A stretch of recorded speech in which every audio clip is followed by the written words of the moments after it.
Good morning student. तो जैसे कि प्लस वन क्लास में हम 4 चैप्टर जो है कंप्लीट कर चुके हैं, तो उसके बाद जो हमारा आज का चैप्टर है उसका नाम है अकाउंटिंग इक्वेशन। अब अकाउंटिंग इक्वेशन से आपका न्यूमेरिकल वर्क्स जो है वो स्टार्ट हो जाता है, लेकिन जो भी न्यूमेरिकल वर्क स्टार्ट होता है इसके लिए आपको बेसिक अकाउंटिंग जो आप टर्म्स हैं वो आपको क्लियर होनी चाहिए, और इसके अलावा जो कंसेप्ट रहे हैं, जो अकाउंटिंग प्रिंसिपल रहे हैं, वो आपको अच्छे से आने चाहिए। तो चलिए आगे बढ़ते हैं अब इस टॉपिक की तरफ। तो जब आप अकाउंटिंग प्रिंसिपल की बात करें तो आपके पास एक कंसेप्ट आया था जिसका नाम था ड्यूअल एस्पेक्ट कंसेप्ट। और वो जो ड्यूअल एस्पेक्ट कंसेप्ट था वो क्या बताता है? वो बताता है कि आप जो भी ट्रांजेक्शन करोगे एक बिजनेस फर्म में, वो कम से कम 2 अकाउंट्स पे इफेक्ट जरूर डाल लेगी, कि कम से कम 2 अकाउंट्स पे तो उसका इफेक्ट जरूर डलेगा। और उसी से ही इसी कंसेप्ट के बिहाफ पे हमारे सामने एक इक्वेशन आई थी कि इसी कंसेप्ट के बिहाफ पे हम क्या करते हैं, हमारे पास क्या सिचुएशन आती है कि assets is always equal to liability plus capital. अब यहां से क्या आया कि असेट्स जो होगी वो जितनी भी हमारे पास असेट्स होगी वो ऑलवेज किसके इक्वल होगी? Liability plus capital. ये लायबिलिटी आउटसाइडर के लिए भी हो सकती है, और जो कैपिटल होती है वो हमारी इंटरनल लायबिलिटी होती है, ये आपको पता ही है। तो यहां पर अगर हम बात करें कि ये असेट्स ये रही हमारी असेट्स में, आपको पता ही है कि सेकंड चैप्टर में जो आपने किया है कि असेट्स में हमारे पास करंट असेट्स भी आती हैं, फिक्स्ड असेट्स भी आती हैं, और इसके अलावा नॉमिनल असेट्स भी आती हैं। लेकिन नॉमिनल असेट्स का भी आपके लिए बहुत कम यूज होगा यहाँ पर, वैसे नहीं होगा अकाउंटिंग इक्वेशन में, क्योंकि अभी आपकी स्टार्टिंग है।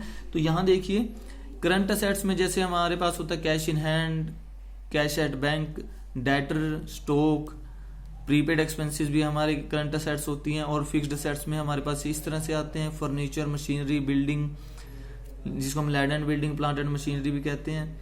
और इसके अलावा लायबिलिटी में हमारे पास क्या आता है? लायबिलिटी में क्रेडिटर भी आते हैं, आउटस्टैंडिंग एक्सपेंसेस भी आते हैं, और कैपिटल भी आती है। तो यहां पर आपने ध्यान रखना है कि ये जो हमारी असेट्स हैं it is always equal to, चाहे आप इसको अभी के लिए यहां पर ये भी लिख सकते हो कि लायबिलिटी प्लस कैपिटल, कि हमारी जो ये असेट्स हैं, इस साइड जितनी भी असेट्स आई इनका जो टोटल होगा, इनका जो यहां पर टोटल होगा, यहां पर जो भी इनका टोटल आएगा, और इस साइड में जो लायबिलिटी और कैपिटल का जो टोटल आएगा वो हमेशा इक्वल रहेंगे। और ये किस कंसेप्ट की वजह से है? यह ड्यूअल एस्पेक्ट कंसेप्ट की वजह से। तो यहां पर आपने ध्यान रखना है, ये हमारी बैलेंस शीट का फॉर्मेट होता है। इसके राइट साइड में आती हैं असेट्स और इसके लेफ्ट साइड में आती हैं लायबिलिटीज। लायबिलिटीज हमारे लिए, क्योंकि जो कैपिटल है वो भी हमारे लिए इंटरनल लायबिलिटी है, इसलिए हम इसको लायबिलिटी में ही लिखते हैं। ये मैंने वैसे लिखा है यहाँ पर प्लस में कैपिटल करके, लेकिन हम यहाँ लायबिलिटी ही लिखा करते हैं। और इस लायबिलिटी में हमारे पास क्रेडिटर करंट लायबिलिटी है, आउटस्टैंडिंग एक्सपेंसेस या आउटस्टैंडिंग लायबिलिटी कोई भी हो, ये भी करंट लायबिलिटी है, ये भी हमारे लिए लायबिलिटी होती है कैपिटल। अब हमारे पास ये था, और आपने हमेशा, ये तो था हमारा ड्यूअल एस्पेक्ट कंसेप्ट की वजह से आया। और जब आप सेकंड चैप्टर कर रहे थे तो आपके पास एक पॉइंट और आया था, और वो पॉइंट क्या था? जब हम प्रॉफिट की बात कर रहे थे, तब वहां पर एक पॉइंट ये जरूर आया था कि इस प्रॉफिट से कैपिटल इंक्रीज होती है ओनर की, कि जो प्रॉफिट होते हैं, प्रॉफिट से क्या इंक्रीज होती है? कैपिटल। और अगर लॉस हो जाए इससे कैपिटल जो है डिक्रीज होती है। और इसी तरह एक्सपेंसेस से भी हमारे पास, एक्सपेंसेस या लॉस दोनों से ही हमारी कैपिटल क्या होगी? डिक्रीज होगी। तो जब भी आप अकाउंटिंग इक्वेशन करोगे तो आपने ध्यान रखना है असेट्स और लायबिलिटीज का।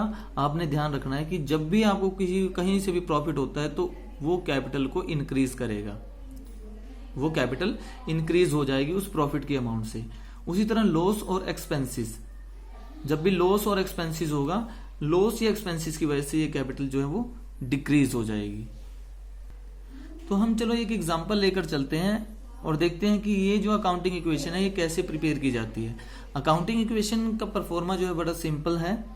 आप सबसे पहले लिखोगे सीरियल नंबर, उसके बाद पर्टिकुलर, उसके बाद हम लिखेंगे असेट्स, और उसके बाद लिखेंगे हम लायबिलिटी प्लस कैपिटल।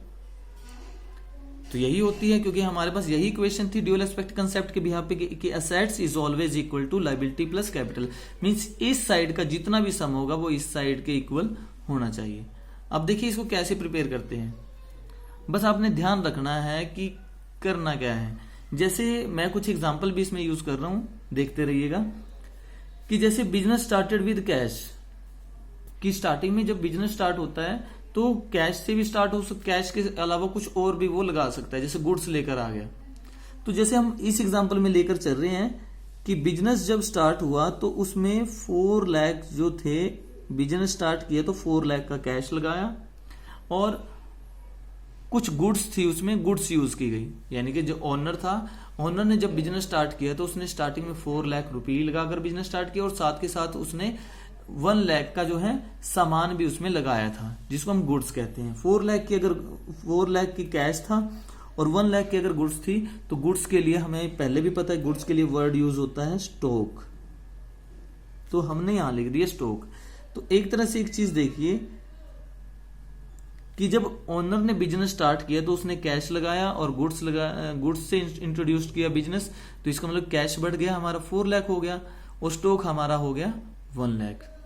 और दूसरी तरफ ये क्या इंक्रीज करेगा, वो इंक्रीज करेगा कैपिटल। तो एक तरह से कैपिटल कितनी लगाई स्टार्टिंग में उसने, ओनर ने 5 लाख लगाई। उस 5 लाख में से 1 लाख के तो गुड्स थी और 4 लाख का कैश था। तो सिंपल आपने सिर्फ इतना ही करना है, सिर्फ आपने ये सोचना है कि किसी ट्रांजेक्शन का कहां कहां इफेक्ट पड़ रहा है। अब जो हमारी सेकेंड ट्रांजेक्शन आई, सेकेंड ट्रांजेक्शन में कहा गया कि गुड्स कॉस्टिंग 10,000 सोल्ड एट ₹12,000, कि 10,000 का सामान कितने में सेल कर दिया, 10,000 का सामान 12,000 में सेल कर दिया। तो एक चीज ध्यान रखिए कि जब आपने 10,000 का सामान 12,000 में सेल किया तो स्टॉक कितना कम हुआ होगा, हमारा स्टॉक तो 10,000 ही कम हुआ होगा, क्योंकि सामान तो वो 10,000 का था। उसमें से जितना भी आपके पास सामान था उसमें से आपने 10,000 वाला सामान 12,000 में सेल कर दिया। तो 12,000 में जब आपने सेल किया होगा तो कैश तो आपके पास 12,000 आए होंगे। तो आपने क्या किया, यहां से 10,000 लेस कर दिया, क्योंकि आप 10,000 वाला सामान यहां से सेल कर चुके हैं। स्टॉक आपके पास जितना भी था उसमें से 10,000 वाला कम हो गया। कैश आपके पास पहले 4 लाख था, आपने जब ये सामान सेल किया तो 10,000 वाला सामान जब 12,000 में सेल किया तो आपके पास 12,000 अमाउंट जो है वो आ गई थी। अब एक चीज देखिए, हमने एक पॉइंट पढ़ा था लास्ट में कि प्रॉफिट की वजह से कैपिटल इंक्रीज होती है। तो यहां हमें प्रॉफिट हुआ है 10,000 वाला सामान अगर आपने 12,000 का सेल किया है तो 2,000 प्रॉफिट हुआ। मींस हमारी जो भी कैपिटल होगी, कैपिटल भी हम यहां पर 2,000 इंक्रीज कर देंगे। तो हमारे पास नई इक्वेशन क्या आई, यहां पर हमने लाइन लगा के लिखा कि 4,12,000 हमारे पास कैश हो चुका है और 90,000 का हमारे पास स्टॉक रह चुका है। अब इसके बाद हमारा इस साइड में रह गई है 5,20,000। अब आप एक चीज ध्यान रखिएगा, जब भी आप ये वर्क कर रहे होंगे, कैपिटल आपने राइट साइड में लिखनी है। अगर अच्छे से वर्क करना है तो इस केस के लिए कैपिटल आप इस साइड में सबसे लास्ट में लिखोगे, लायबिलिटी और कैपिटल में कैपिटल इस साइड में लिखोगे, इससे इधर आप सारी लायबिलिटी लिखते रहोगे। दूसरी असेट्स के केस में आप करंट असेट्स की स्टार्टिंग यहां से करोगे, और अच्छा रहेगा कि अगर आप कैश से स्टार्टिंग कर रहे हो।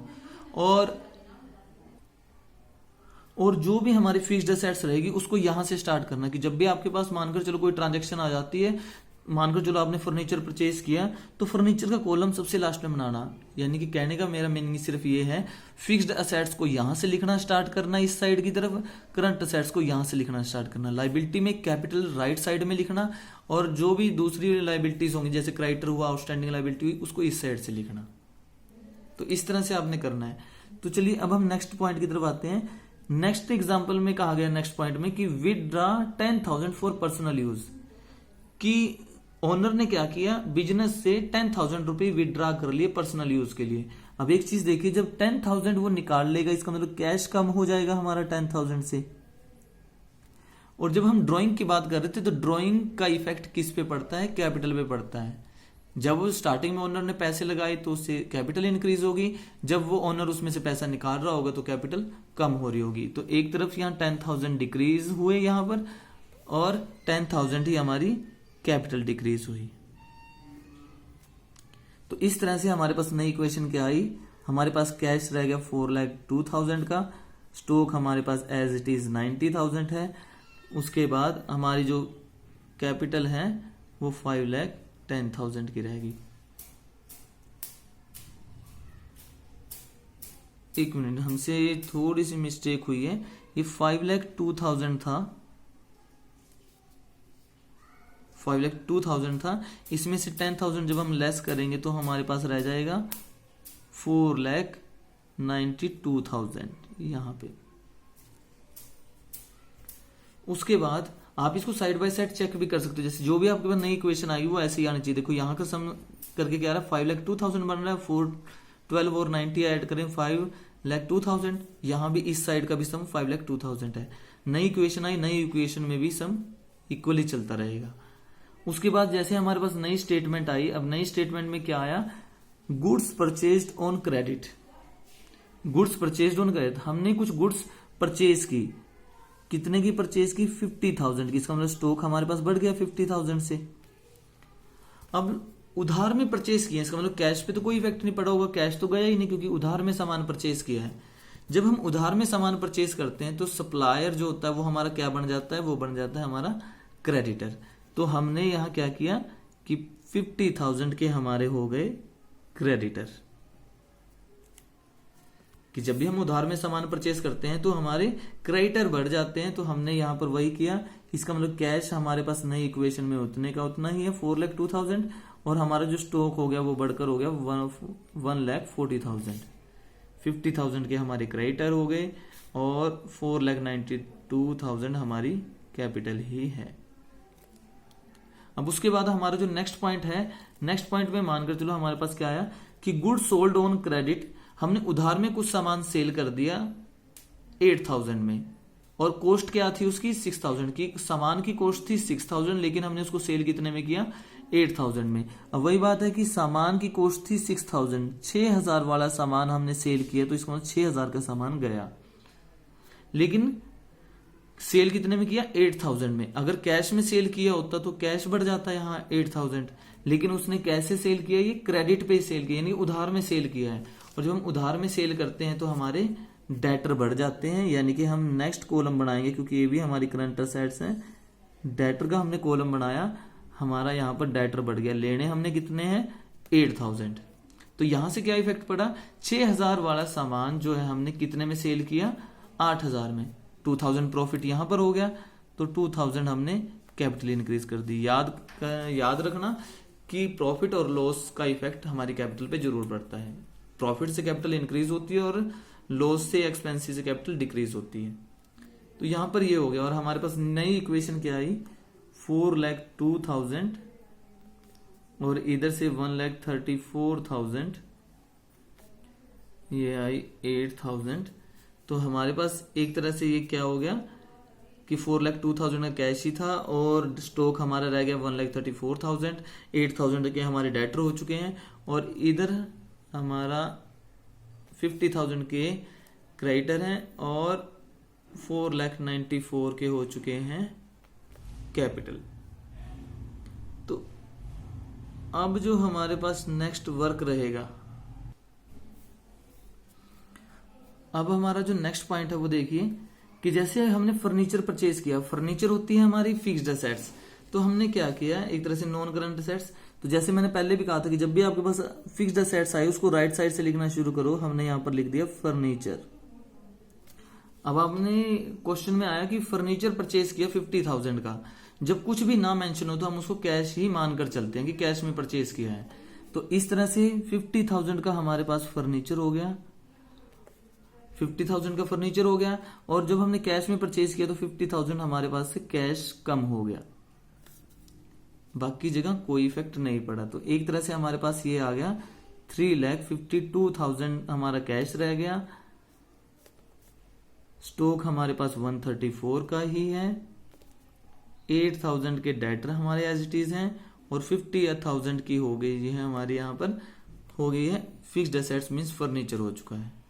इधर ये 50,000 और ये 4,94,000 की कैपिटल।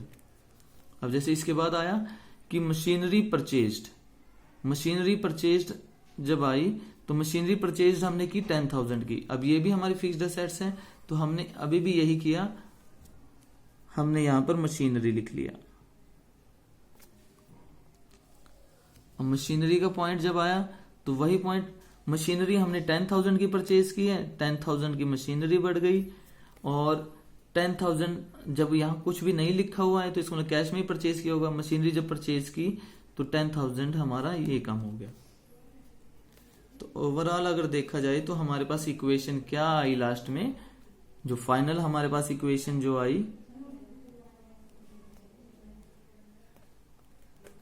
वो क्या आई कि हमारे पास 3,42,000 तो हमारे पास कैश है, 1,34,000 का हमारे पास स्टॉक पड़ा है, 8,000 के हमारे डेटर हैं, 10,000 की हमारे पास मशीनरी पड़ी है, 50,000 का हमारे पास फर्नीचर है, और 50,000 हमारे क्रेडिटर हैं, और 4,94,000 हमारी एक तरह से कैपिटल है।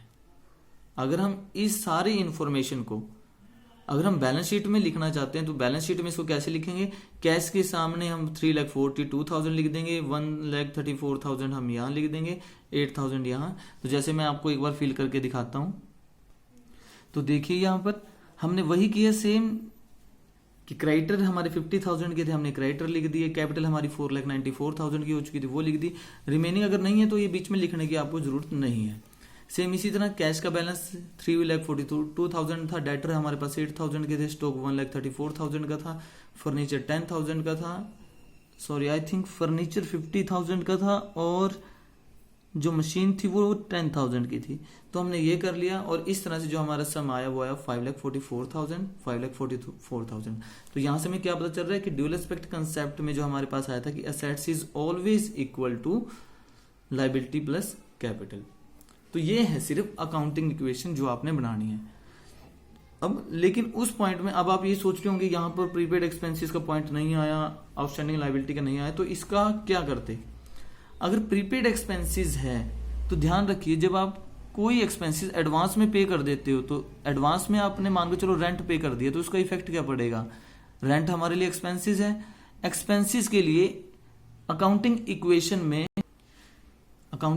आप क्या करोगे कि जब रेंट आपने पे किया, एक तरफ तो आपका कैश कम हो जाएगा, दूसरी तरफ एक्सपेंसेस है, वो एक्सपेंसेस का इफेक्ट हमारी कैपिटल पे पड़ेगा, हमारी कैपिटल कम हो जाएगी। प्रीपेड एक्सपेंसेस जो है, प्रीपेड एक्सपेंसेस का इफेक्ट यहां पर किस चीज पे पड़ेगा, प्रीपेड एक्सपेंसेस का एक और कॉलम यहां पर हम बना देंगे। उस प्रीपेड एक्सपेंसेस का कॉलम जब हम यहां पर बना देंगे तो प्रीपेड एक्सपेंसेस बढ़ जाएंगे जो हमने एडवांस में पेमेंट कर रखी है, दूसरी तरफ जो हमने पेमेंट की है वो उसका कैश कम हो जाएगा उतनी अमाउंट से। मानकर चलो आपको कह दिया जाए आपने नेक्स्ट ईयर से रिलेटेड 5,000 रेंट के पे कर दिए, तो आपके लिए वो हो गया प्रीपेड रेंट। आप एक कॉलम यहां पर बनाओगे प्रीपेड रेंट का, उसमें लिख दोगे 5,000 आपने पे कर दिए, 5,000 यहाँ पे और 5,000 ही आप कैश लिख दोगे यहाँ पर। दूसरी तरफ अगर आपको कह दिया जाए कि इस मंथ के आउटस्टैंडिंग लायबिलिटी क्या होती है, आउटस्टैंडिंग लायबिलिटी उसको कहते हैं कि जो इस साल का कोई एक्सपेंसेस था लेकिन पे करना अभी भी बाकी है। तो इसलिए अगर इस तरह की सिचुएशन आती है तो आप अलग से कॉलम बनाओगे, यहां लिखोगे आउटस्टैंडिंग एक्सपेंसेस, उसका नेम लिख दोगे आउटस्टैंडिंग एक्सपेंसेस का जो भी होगा।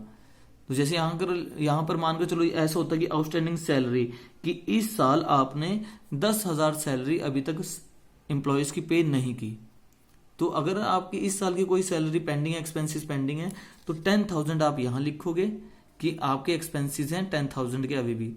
दूसरी तरफ वो एक्सपेंसेस क्योंकि इस साल के हैं तो उसका इफेक्ट यहां पर कैपिटल पे पड़ेगा, कैपिटल कम हो जाएगी।